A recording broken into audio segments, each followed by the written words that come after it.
Hello, I'm Joan Lipkin, and I am here with the 2021 AFA recipient for community-based theater and civic engagement for leadership with Willa J. Taylor from the Goodman Theater.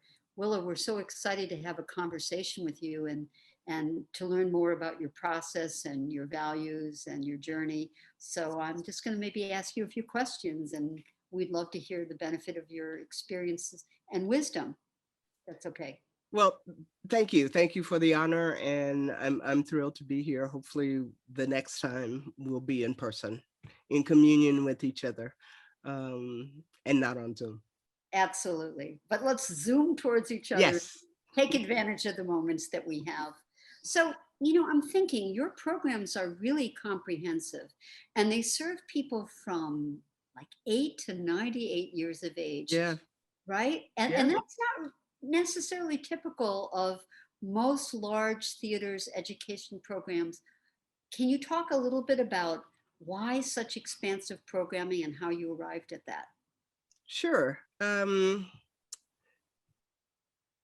I I think of education very differently. And I think that certainly in the time that I've been at the Goodman, I have convinced the institution to think of education and engagement in a very different way. I think art is education. That every time we put something on the stage, the people in the audience and the actors and everybody who has contributed that show learns a little bit something different about themselves or about the world, right? Like never shall forget uh, when I was at Lincoln Center Theater. We were doing a matinee of The Heiress, old time period piece, not something that you would think young teenagers would be interested in. We were doing a student matinee. I come out into the lobby and there is a kid, clearly a football player, big kid in his leather jacket, sitting outside just with his head kind of down. And I go up to him and I said, "Are you okay? Do you need something?" And he said to me, I just don't understand. And I said, what don't you understand? Is it the show? Is it, what is it?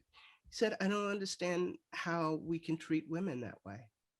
Now, this was a light bulb moment for that kid. And I have never forgotten that about the power of watching a story on stage. But even more powerful than watching a story is being able to tell your own story. And everybody has a story. Mhm. And so to start young people very early, when they can first really start to tease out who they are and how they think about the world and encourage them to continue that journey and to take people who are older, who are dismissed so much in our society and help them find the power of their voices. That it's my life's work. It's what I do. And I am grateful that Mhm. I work at an institution that believes that that is the power of what we do and encourages that kind of work to happen. Mhm. But it's really incredible, Willa, because as I understand it, when you came to the Goodman, there were only about 3 education programs. Yeah, that's And true. now there are something like 15. Yeah, And so that's extraordinary. And so I have a couple of questions and thoughts about that. sure. One is, how do you think about creating all this variety of programming that you do? Do you always have support for what you do? And also you say that the institution supports you, but I'm wondering, um, are there ever internal pushbacks? Oh yeah. Well, yes, to that to that last question. Absolutely there's internal pushback and certainly in this time where budgets are have been decimated by COVID and the pandemic, where we haven't taken in revenue in a long time. uh, Part of our ability to continue to generate money coming into the theater is because we have such a diverse breadth of programming. And that's one of the reasons why we do it, uh, to really be able to allow our incredible development team that work so hard on our program's behalf and the participants' behalf to really be able to have the widest variety of funders that they can go to, have programs that appeal to the widest amount of individual donors so that they can find their way in to, if donors are not interested necessarily in students in CPS, maybe they are interested in elders and third agers, maybe they're interested just in storytelling, maybe they're interested in kids, elementary school kids of that age. Maybe they're interested in community work and the kind of work that we do in community to support not-for-profit organizations. So to give them, that's one of the reasons why we have that kind of breadth of programming. The other is that not every kid wants to be on stage, not every kid wants to be a writer, not every person wants to be a performer. So how are there other ways to make sure that they understand the importance of theater in their lives and the immediacy of theater so that they are interested in the work, so that they can expand their knowledge, expand their concept of what theater is. So that's the other reason that we do it as well. And you must be in partnership and in ongoing conversation with many, many groups throughout the Chicago area in order to be able to develop this kind of programming. Is that so? Yeah. Yeah, of course, Joan, we talk about this all the time, right? The work is built on relationships and trust, Yes. right? And this is probably one of the areas where we get the most pushback because funders, certainly, and the theater want sort of immediacy. They want an immediate reaction, an immediate artifact, an immediate sense that this is happening. But that's not how relationships work. I mean, I spend a lot of time just showing up places so that people see me and know that they can trust my word. Not coming in and saying, I'm from the Goodman, here's what I can do for you. But I'm here. I came to see what you're doing and what can I do to support what you're doing.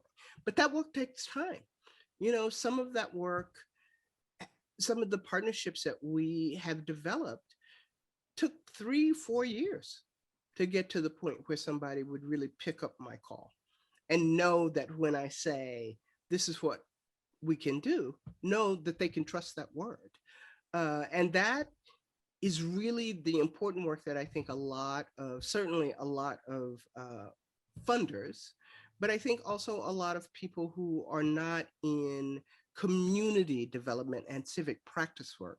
That's one of the things that they don't get. It's a little like diversity work, right? Everybody wants to check the box and say that that's been done, but that's not how the work really makes change.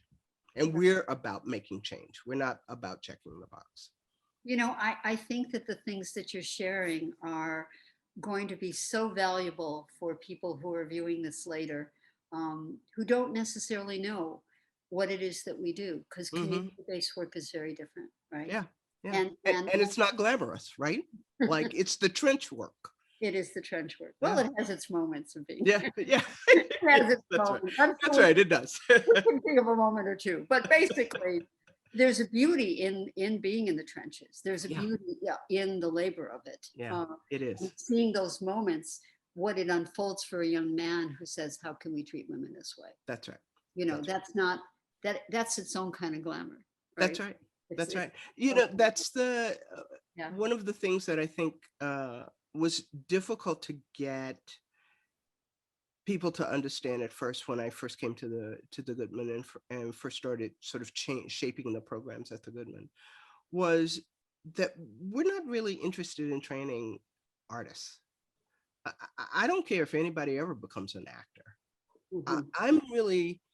I'm committed to training people who can think critically and recognize that if they lift their voices, they can make a difference, and that's their payment for whatever privilege they have in the world. It's their responsibility to do that. And that's what I'm interested in, and how to use the tools of theater, collaboration, ensemble building, critical thinking, text analysis, perseverance, You know, the resiliency of doing a line over and over and over again, the exquisite skill of listening. That's what I'm interested in. It's about the process, Mhm. not the product for me. And I think that if more people can understand that journey, then maybe the work gets a little less in the trenches and becomes a little more glamorous. Well, so along those notes, what would you say has been some of the bigger challenges in this work? This lack of understanding from funders and Yeah. people who have access to certain resources. Would you say that's one of the bigger challenges? Yeah. Getting people to understand that this is about process and a long journey Yeah. and not about the product of a short trip. When I first came to the Goodman, there was the Women's Board, which is one of the staunchest supporters of our education programs. They raise a real boatload of money for me, and I'm very grateful for what they do. But most of them had kids who went to private schools, Hmm. and um, they could not understand why parents didn't just send their school kids to a better school if a school was under resourced. Uh, Yeah. and after about 3 years of having this conversation, I finally convinced them to get on a bus with me, and we toured 3 of our schools in the city. And we started with one of the wealthiest schools in the city and one of the best schools in the state. And we come in and we're greeted by the assistant principal, and there are some students sitting over here practicing cello, and there's some students over here working on a sculpture, and there's students just moving around freely in this hallway. We go to both libraries in the building. We go and take a tour of the cello room, which is just for the string instruments in the orchestra of the theater. And they understood it. They understood that environment Yeah. because that's the environment they know. And then I took them to another school on the West Side that had fewer books in their library than I have here at home. That not only do they not have a cello room, they don't even have a stage to work on because that's where they store the soccer equipment. That has seats that have been broken in that auditorium for 7, 8, 9 years, where teachers are struggling without any kind of support. And they finally understood why we do that work and really committed even more to helping me fundraise so that we could create and run all the programs that they do. It was a transformative experience, I think, for most of them. And that was the hardest thing to get them to understand. But once they got it, they got it. Yeah. That's tremendous. I mean, I think if people can't visualize and they don't have the experience of something, it's hard sometimes, even if they're well intentioned, to That's right. comprehend.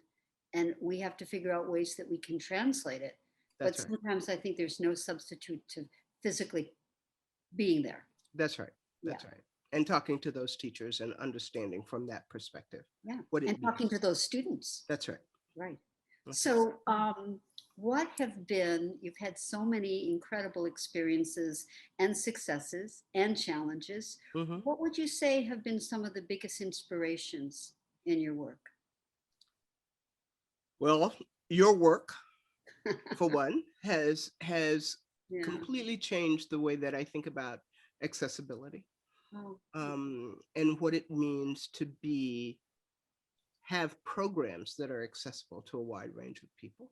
mm, Doug Patterson's work, Jan Cohen Cruz's work, the ability to think beyond the walls of the theater mhm, into how to change the world in ways through our storytelling, through the skills and the tools that we use to create those beautiful shows that are on stage, and to get people to rethink what theater is and can be.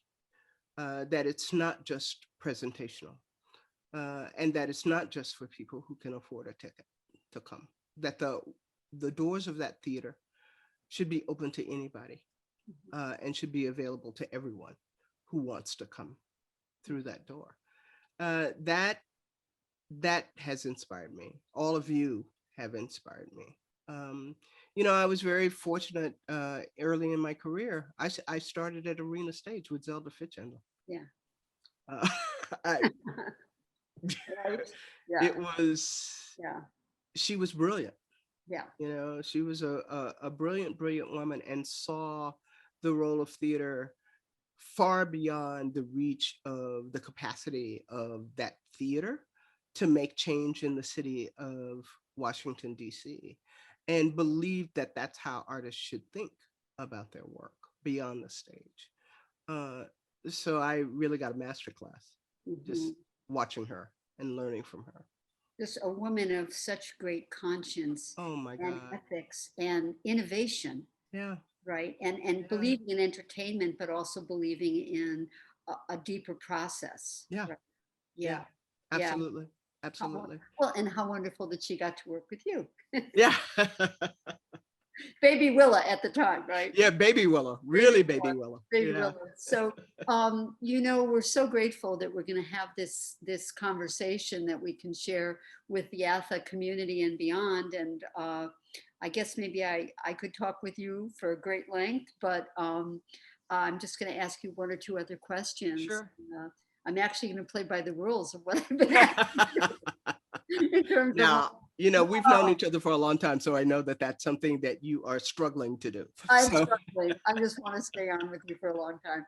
Um, what, you know, there's so much that you could be proud of. What do you feel most proud of, and maybe what's something that you would like to accomplish that you haven't been able to do yet? whew, that's a difficult one. The The heavy first part lift. of that for sure. Um, Yeah. I'm really proud of moments like those with that young man in the lobby. Yeah. When a student is changed by the work. Yeah. Um, and I feel like I have those moments every summer with our summer programming. When I watch young people walk into the room, or now zoom in, um, shy and unsure of who they are, and unsure of who everyone else is, and then watch them leave as family changed in ways that make me not just proud, but humbled to have been on that journey and to be able to follow them then. I think I'm most proud of that. In terms of programs, I think I'm most proud of Stage Chemistry, which is our science and math program. And the fact that I got to fly on stage, which was something that I had been pushing for years. I was not a good math and science student as a No. kid. I loved school, but I didn't get it. I didn't get science in particular. But I struggled with it. I had great teachers, but it was, I'm a humanities person. And I have learned more since we created Stage Chemistry about science and engineering than I did the whole time I was ever in school. And I hope that program sort of is that light bulb moment for a lot of students. Stage Chemistry is an interactive, hands-on experience of some particular either issue in a play or some feature of the physical production of a play.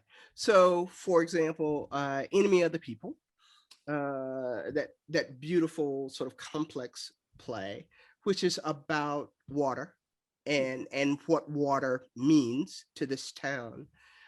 We did an experiment. We had students collect water from the faucets at their schools, and then learn how to build water tests for purity, and test that water against the water at the Goodman and downtown, Wow. so that they could see the difference. and then learn how to build a filtration system to filter out some of that. So then we got to talk about inequity, right? We got to talk about sort of why is the water better downtown than it is on the south side or the west side. Um, another incredible experience that we got to do, which is one of the really fun things, is to get students to understand just simple machines, pulleys, by flying me, but by flying an actor on stage. So what are the physics that make it possible for me to fly like Scrooge in that show and stop on a dime? So to talk about inertia, to talk about potential energy and kinetic energy and all of those things, all of those concepts that were really hard for me to learn, to be able to watch these students get it as they see sort of the process of it, and then be able to sit in the house and say, oh yeah, I know how that works because I just did that experiment. That is the other thing that I'm most proud of. Wow, that is so amazing. I'm sorry to have missed seeing you fly. Yeah, that video will never resurface again. Let me just say. Oh my goodness. You know, one of the things that strikes me, sort of thinking of some of the things you've been sharing, is um, it seems like it would be a proud moment. I don't know if pride is the right word for it, but a really important moment when you are able to help people who are well intentioned and naive about their privilege Mm, to understand how the world works in a wider way, mhm. help them to shift their understanding and their resources. I would I am proud that you are able to do that because Yeah, it's important. it's a challenge, Yeah, it's a right? real challenge. And so often, what we hear is I don't have any privilege. Right. I pulled myself up by my bootstraps. It was all about me, but that's all of us have privilege. Yes. It may not be economic privilege in the way that many people on boards or have, many donors have. It could be I have the privilege of education. Mhm. I had the privilege of a household that valued the arts when I was a kid and understood that as a little Black kid from the South growing up in segregation, I needed to be twice as good to even be thought of as half of what most people Mhm. would expect of me. Um, that's a privilege, Yeah. right? And that's a privilege that a lot of people don't recognize as a privilege. I also have the privilege of being able-bodied. I Yes. can walk into a room. Yes. I can get on a bus and go to the theater, or I can drive myself and I can watch and hear a show without assistance. That's a privilege. And so to be able to get people to sort of see that journey of their privilege and then understand the inequity of that is hard work. It's really hard work. But I think theater, because essentially all we are storytellers, and story is what allows us to connect to each other and to understand ourselves and ourselves in the larger world. But it's hard work, right? It's not something that can happen overnight. You know, it's interesting when we think about language. I've been playing with language a lot lately, and I feel sometimes that when I use the word privilege, even though that's what it is, it triggers people and they shut down. Yeah. And so I've been exploring using different language as I wrestle with these concepts with different populations. And I Hmm. say, maybe what was an advantage that you had? Yeah. I Yeah. find that that can be a useful way of framing it. Mhm. You've done so much. It's really staggering and so I'm old. I'm with you. um, are you a third ager? Would you say I am a third ager you're a and third, proudly so. a proud third ager? Yeah, proudly so. Um, but you've done so much, and I think sometimes we all have something that we're yearning that's on our bucket list, our artistic or professional bucket list. Is there something that you are longing to or hoping to accomplish that you haven't had a chance to do yet? Just asking a hard little question, to end with, right? Well, from a purely personal egotistic perspective, Mhm. if I ever had the money, Yeah. no matter how old I was, I would produce a production of West Side Story so I could be Anita. So that is the one thing that I have always wanted to do, inspired, of course, by the brilliant performance of Rita Moreno Yes. in the film, which is one of my favorite films and one of my favorite musicals. Yes. I want professionally, in the realm of possibility, since that's probably not going to happen. I would really love to be able to create a pathway into theater, specifically into administration and production, back of house production for non-traditional people. So a non-traditional pathway, I should say.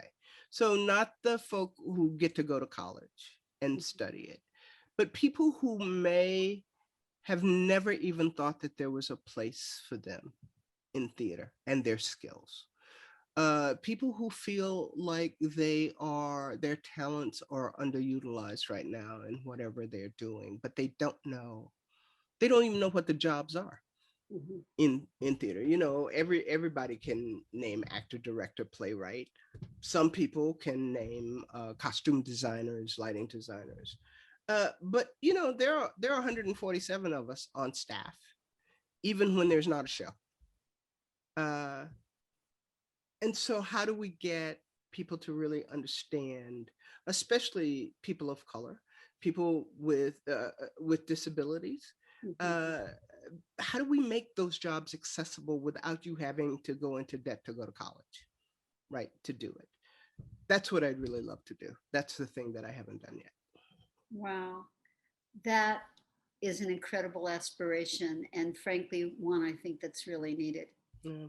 very much needed. But I do want to thank you for everything that you have accomplished. Thank you. Thank you. And It's been and I, a good journey.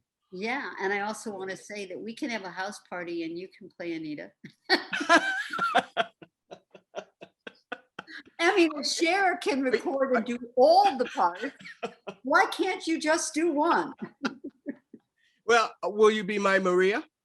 Oh, Come on now. yes. Okay. All right.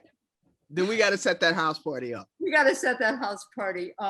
Listen, on behalf of myself, on behalf of the community of theater, community-based theater folks and AFA, we want to say how much we appreciate you and how wonderful it is just to spend this time with you. And thank you for sharing all these thoughts. Well, thank you. I'm sorry we were not able to do this in person in Austin, one of the places I dearly love. Yes. But thank you for doing this and for honoring me in this way. Oh, I'm my very humbled by pleasure. the experience. Thank you, Willa. Yeah.